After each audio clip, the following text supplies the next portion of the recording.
ব্রাহ্মণ, ক্ষত্রিয়, বৈশ্য, শূদ্র।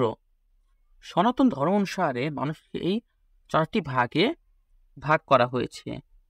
প্রশ্ন হলো, কিসের ভিত্তিতে এই বিভাজন? ব্রাহ্মণ, ক্ষত্রিয়, বৈশ্য এবং শূদ্রদিগের কাজই বা কি?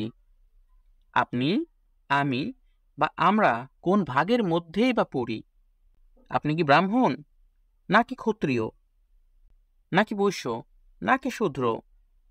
চলুন এই সকল প্রশ্নের উত্তর আমরা সরাসরি শ্রীমদ্ ভগবত গীতা থেকেই জেনে নেই। শ্রীমদ্ ভগবত গীতার 18 অধ্যায়ের 41 নম্বর শ্লোকে বলা হয়েছে, হে মহাবীর, ব্রাহ্মণ, ক্ষত্রিয়, বৈশ্য, শূদ্রদিগের কর্ম সকল স্বভাবজাত গুণ অনুসারে ভাগ করা আছে।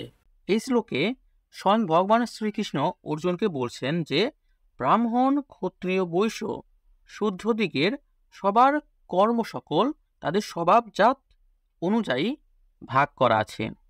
মনের শান্তি, ইন্দ্রিয় দমন, তপস্যা, পবিত্রতা, ক্ষমা, সরলতা, জ্ঞান বিজ্ঞান, বেদবাক্য, এইগুলি ব্রাহ্মণের স্বভাবজাত কর্ম। তারপরেই ভগবান বলেছেন 42 নম্বর শ্লোকে যে ব্রাহ্মণের কর্ম হবে বা ব্রাহ্মণের কাজ হবে মনের শান্তি রাখা, ইন্দ্রিয় দমন করা, তপস্যা করা, পবিত্র থাকা, ক্ষমাশীল হওয়া, সরলতা প্রকাশ করা, জ্ঞান বিজ্ঞান ও বেদ চর্চা করা। এই কাজগুলো হচ্ছে ব্রাহ্মণের স্বভাবজাত কর্ম বা ব্রাহ্মণ এই কাজগুলি করবেন। শৌর্য, তেজ, ধৃতি, দক্ষতা, যুদ্ধে অপলায়ন, দান করা, প্রভুত্ব ভাব, এগুলি ক্ষত্রিয়ের স্বভাবজাত কর্ম। অর্থাৎ ভগবান 43 নম্বর শ্লোকে বলেছেন যে ক্ষত্রিয়দের স্বাভাবিক কাজ হবে শৌর্য দেখানো, তেজ ধৃতি দেখানো, দক্ষতা অর্জন করা, যুদ্ধে পলায়ন না করা, দান করা, প্রভুত্ব ভাব দেখানো। এই সকল কর্ম বা এই সকল কাজই হচ্ছে ক্ষত্রিয়ের কাজ। কৃষি, গোরক্ষা ও বাণিজ্য বৈশ্যের কর্ম, আর ব্রাহ্মণ, ক্ষত্রিয়, বৈশ্যের সেবাই শূদ্রের স্বাভাবিক কর্ম।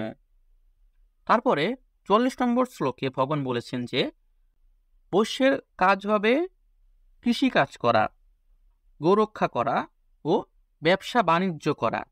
এই সকল কাজ হচ্ছে বৈশ্যের কাজ।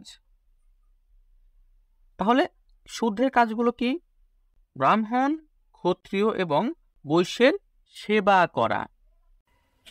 এইবার আপনি বিচার করুন যে আপনার কর্ম এবং আপনার কাজ অনুযায়ী আপনি কোন ভাগের মধ্যে পড়েন। হরে কৃষ্ণা।